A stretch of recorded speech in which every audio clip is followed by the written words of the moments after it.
Hello dear student, welcome back to YouTube channel. आज फिर से मैं उपस्थित हूँ हिंदी गोदड़ी भाग 2 लेकर, जो हमारे कक्षा 10 के लिए है। इसमें हम लोगों ने गद्य खंड और पद खंड दोनों खंड को पढ़ना है, जिसमें गद्य खंड खत्म किया जा चुका है और पद खंड के 9वें और 10वें चैप्टर को डिस्कस करेंगे हम लोग इस वीडियो में, जिसमें हम लोग पार्ट नंबर 9 को पहले डिस्कस करेंगे। पिछले वीडियोज़ की बात थी, इसमें भी मैं फिर वही कह रहा हूँ कि पहले चैप्टर का हेडिंग, उसका अर्थ और फिर राइटर का डिटेल्स। तो चैप्टर नंबर 9 जो है वो उसका नाम है हमारी नींद, चैप्टर का नाम है ये, और इसके वीरेन डंगवाल राइटर है।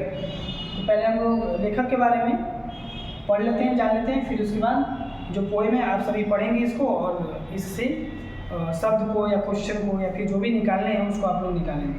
तो देर न करते हुए मैं शुरू करता हूँ। हमारे नींद के जो राइटर हैं वीरेन डंगवाल का जन्म हुआ 5 अगस्त 1947। जन्म स्थान इनका था कीर्तिनगर, जो टिहरी गढ़वाल में था, कहाँ, उत्तरांचल में। फिर इनकी शुरुआती शिक्षा जो हुई थी वो हुई थी सहारनपुर, कानपुर, बरेली और नैनीताल से। ये तीनों यूपी के क्षेत्र हैं। नैनीताल उससे अलग हटती है, मतलब यहाँ से इतने जगहों से उन्होंने पढ़ाई की थी अपनी शुरुआती। फिर ये इलाहाबाद को चले गए, इलाहाबाद विश्वविद्यालय से उन्होंने एमए की पढ़ाई की। फिर वहीं से इन्होंने डी.लिट की उपाधि ली और हिंदी अंग्रेजी में पत्रकारिता कर जर्नलिस्ट के तौर पे हिंदी और इंग्लिश भाषाओं में इन्होंने शुरुआत किया। 1991 में इनका पहला कविता संग्रह आया था। उसके बाद से इन्होंने इस सभी पे फोकस किया। अब हम लोग जानते हैं कि वीरेन डंगवाल और किस चीज़ के लिए जाने जाते हैं। इन्होंने इलाहाबाद से प्रकाशित अमृत प्रभात में कुछ वर्षों तक काम किया, तो कुछ वर्ष तक घूमता आईना शीर्षक के स्तंभ लेखन में भी काम किया। फिर ये दैनिक में अमर उजाला के संपादकीय सलाहकार भी रह चुके हैं। इनके कविता में यथार्थ देखने को मिलता है। वीरेन डंगवाल का तरीका बहुत ही अलग था, अनूठा था और बुनियादी किस्म का था। सन 1991 में इनका पहला कविता संग्रह जो मैंने यहाँ लिखा वो प्रकाशित हुआ था, और कविता संग्रह का नाम था इसी दुनिया में। ये जो पहला कविता संग्रह था इसका नाम था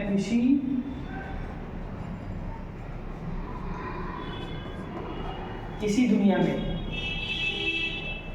ये कविता संग्रह भी बहुत हाईलाइटेड हुआ, और वीरेन डंगवाल को बहुत सभी चीज़ों में लिखते हुए पाया गया। जैसे वीरेन डंगवाल को दुष्चक्र में श्रेष्ठता और काव्य संग्रह पे साहित्य अकादमी पुरस्कार प्राप्त मिला हुआ है। इसी दुनिया में रघुवीर साय स्मृति पुरस्कार मिला, और फिर इन्हें श्रीकांत वर्मा स्मृति पुरस्कार और कविता के लिए शमशेर सम्मान भी प्राप्त हो चुका है। डंगवाल जी ने विपुल परिणाम में अनुवाद कार्य भी किए हैं, जिसमें तुर्की के महाकवि नाजिम हिकमत की कविताओं के अनुवाद उन्होंने पहली पुस्तिका में डाला था। इसलिए इन्होंने विश्व कविता के पहले नेरुदा, वर्तुलन बेखरत, वास्को पोपा, मिरोस्लाव होलुब, तदेउस रुजेविच आदि की कविताओं में कुछ आदिवासी लोक कविताओं के भी अनुवाद किए इन्होंने।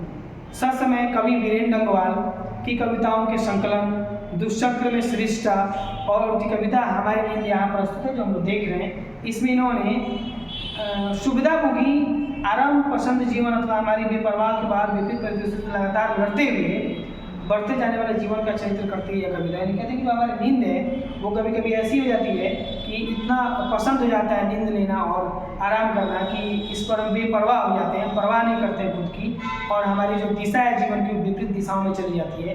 इसलिए आराम हराम कहा गया है, आलसी नहीं बने, इनका ये कहना है।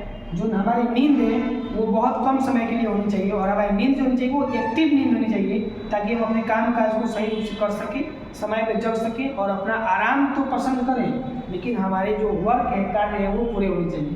इस पर विशेष जो हमारी नींद को लेके आप लोग जानना चाहें तो इस पोएम को पढ़ेंगे, और यहाँ से आप लोग क्वेश्चन आंसर उतार सकते हैं। हालांकि मैंने कई बार कहा है कि इसमें से कुछ एक लाइन दे देगा, और हमारी नींद कविताओं आपको याद होना चाहिए, जिसमें से आप लाइन को समझ सकेंगे। और वीरेन डंगवाल का पूरा राइटिंग करते समय, पूरा डिटेल्स लिखते समय आप ये कह सकेंगे कि हमारी नींद का वो लाइन है और वो क्या व्याख्या है। ठीक है, तो इस तरह से हमारा 9 चैप्टर खत्म होता है। इसी वीडियो में आते हैं दूसरी कड़ी में, जहाँ चैप्टर नंबर 10 को डिस्कस करते हैं। चैप्टर नंबर 10 में अक्षर ज्ञान, ये इसकी राइटर अनामिका एक औरत है, और अनामिका ने अक्षर ज्ञान चैप्टर को लिखा है। हालांकि ये जैसे पढ़ाई लिखाई इन्होंने किया है, और अक्षर ज्ञान जैसे हम हेडिंग से समझ रहे हैं, ये लिटरेचर से, अक्षर से और पढ़ाई लिखाई से संबंधित, शिक्षा से संबंधित एक चैप्टर कह सकते हैं। छोटा सा एक चैप्टर है, आप लोग इसको देखेंगे और मैं जब ये भी वीडियो फिनिश करूँगा तो मैं कुछ देर के लिए समय दूंगा, आप सभी इसको उतार सकेंगे। अब देखिए अनामिका जो है, इनका जन्म 17 अगस्त 1961 को हुआ है। इनका जन्म स्थान जो है बिहार के मुजफ्फरपुर में हुआ है और पिता जो है इनके श्यामानंद किशोर हैं। ये श्यामानंद किशोर जो है, इनके बारे में एक दो लाइन में बता दूँ कि ये एक हिंदी गीतकार भी रहे हैं और BRABU भीमराव अम्बेडकर बिहार यूनिवर्सिटी जो मुजफ्फरपुर में है, वहाँ पे इन्होंने हिंदी विभाग में एक अध्यक्ष के तौर पे काम किया है। हिंदी डिपार्टमेंट को भी देखते हैं वहाँ पे। उसके बाद जो शिक्षा है, अब अनामिका जी का शिक्षा, इनका शिक्षा दिल्ली विश्वविद्यालय से हुआ है, जो इंग्लिश सब्जेक्ट से MA किया है इन्होंने। उसी दिल्ली विश्वविद्यालय से उन्होंने PhD की पढ़ाई की, डॉक्टरी की उपाधि ली और वहाँ पे इंग्लिश में जो इंग्लिश का डिपार्टमेंट है उस कॉलेज में, दिल्ली विश्वविद्यालय में, वहाँ पे एक शिक्षिका के तौर पे काम कर रहे हैं। तो इनकी ये बड़ी उपलब्धि है, हमारे बिहार की है, मुजफ्फरपुर की है, हमारे तिरहुत प्रमंडल में है ये।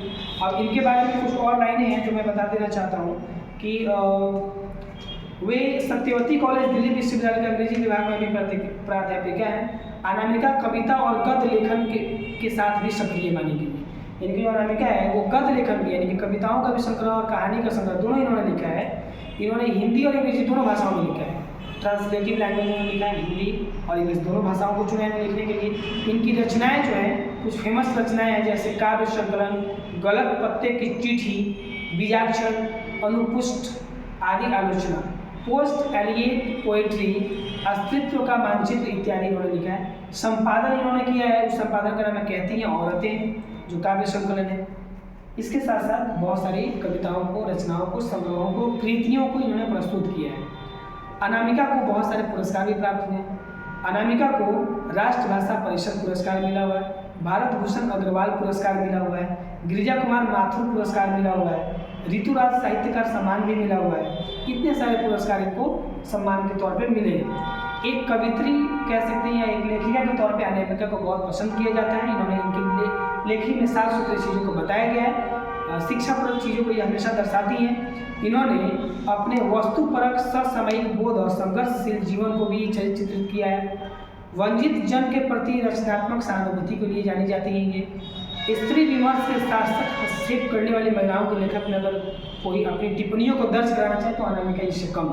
इन्होंने महिलाओं पे, स्त्रियों पे जो हस्तक्षेप वाली बातें होती हैं उस पर इन्होंने बहुत सारे अंकुश लगाए, बहुत सारे भाषणों को दिया है, बहुत सारे साहित्य सम्मान को भी प्राप्त किया और लिखा भी है, टिप्पणी का उल्लेख भी किया इन्होंने।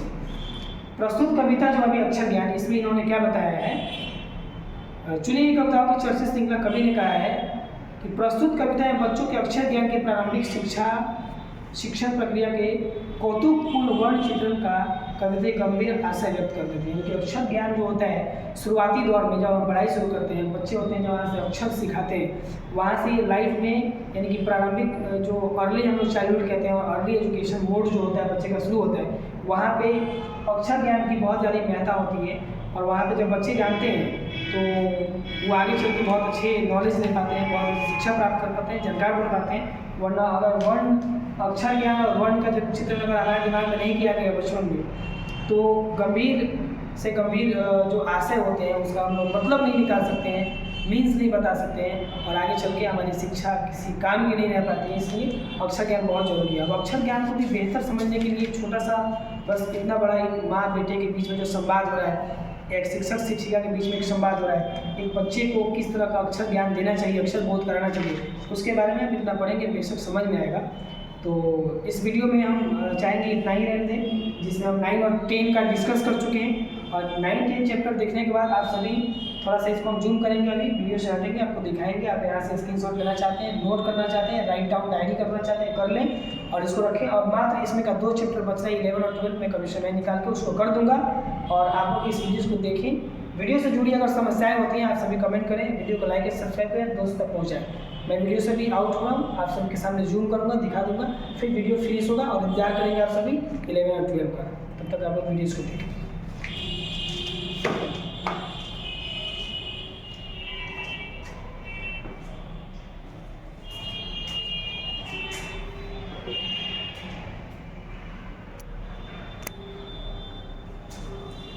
अभी आप लोगों ने चैप्टर 9 को देखा। मैं सामने से जूम कर दे रहा हूँ ताकि आप इसको ठीक से देख सकें। जैसे हिंदी गोदली भाग 2 है, 10th क्लास के लिए बुक है हिंदी का, हम सभी जानते हैं। इसमें पाठ 9 की हम चर्चा कर रहे थे। जो पाठ 9 हमारी जो चर्चा है उसमें चैप्टर का नाम है हमारे नींद और इसके लेखक है वीरेन डंगवाल। वीरेन डंगवाल के बारे में आप सभी ये जो देख रहे हैं, जन्म इनका 5 अगस्त, फिर शुरुआती शिक्षा, फिर इनका MA का पढ़ाई, D.Litt की उपाधि, हिंदी अंग्रेजी में पत्रकारिता, और 1991 में जो इनका पहला कविता संग्रह हुआ था उसका नाम क्या था, जिससे ये लिया गया है हमारी नींद। और इसको मैंने बताया भी, आपने लेक्चर भी सुना होगा और उसमें आपने ये चीज़ को देखा होगा कि मैंने बताया कि हमारी नींद कविता को पढ़ने के बाद हम इस चीज़ को देख सकते हैं। फ़िलहाल हमें हमेशा राइटर के डिटेल्स को याद करके रखना होता है जहाँ पे हम समरी को लिख पाते हैं। फिर अब चैप्टर नंबर 10 में जब हम आते हैं तो चैप्टर नंबर 10 में आप देख सकेंगे कि चैप्टर का नाम जो है अक्षर ज्ञान है। इसकी लेखिका जो है वो अनामिका है। इनका जन्म 17 अगस्त 1961 को हुआ है। हमारे बिहार मुजफ्फरपुर के रहने वाली हैं। पिता का नाम और इनके पिता का पद, इनके पिता का भी बायोग्राफी थोड़ा सा मिल जाता है इसमें। फिर अनामिका का शिक्षा का बात आता है और ये अभी कार्यरत कहाँ है, ये सभी चीज़ों को आता है। और इन अक्षर ज्ञान को प्रारंभिक शिक्षा में बहुत ही इंपॉर्टेंट बताया है।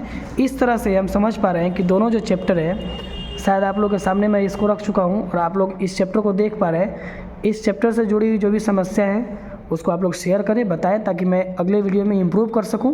अदरवाइज़ जो सामने दिख रहा है आप इसको राइट डाउन कर सकते हैं कॉपी में, और ऑब्जेक्टिव के तौर पे बहुत सारे इसमें से क्वेश्चन आप निकाले जा सकते हैं जो आपके एग्ज़ाम में बहुत ही कारगर साबित होगा। आप सभी जब भी समरी लिखें या किसी भी लाइन का, किसी पंक्ति का जब आशय स्पष्ट करें तो ये ज़रूर याद रखें कि किस चैप्टर से लिया गया है, उसके लेखक कौन है। जब लेखक का नाम याद आ जाए तो उस लेखक की सारी कहानी, ये जो मैंने बोर्ड पे लिखा है, बायोग्राफी, डिटेल्स कह सकते हैं, चर्चा कह सकते हैं, उसको लिख के और तब उस लाइन के बारे में बताना है कि हमारी नींद से लिया गया है, चाहे अक्षर ज्ञान से लिया गया है और वो कविता में क्या कहा गया है। तो thank you for watching this video.